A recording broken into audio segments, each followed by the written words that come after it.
Saudara, kekurangan peti mati dengan kematian akibat COVID-19 terus melonjak, membuat kewalahan rumah duka Gerard G. Neufeld di Queens, kota New York, Amerika Serikat.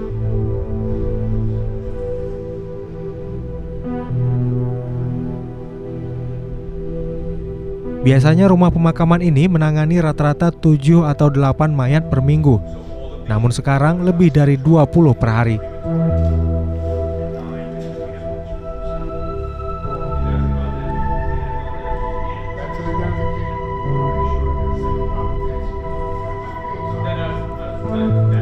Kawasan Queens, New York telah menjadi salah satu komunitas yang paling hancur di Amerika Serikat akibat serangan virus corona.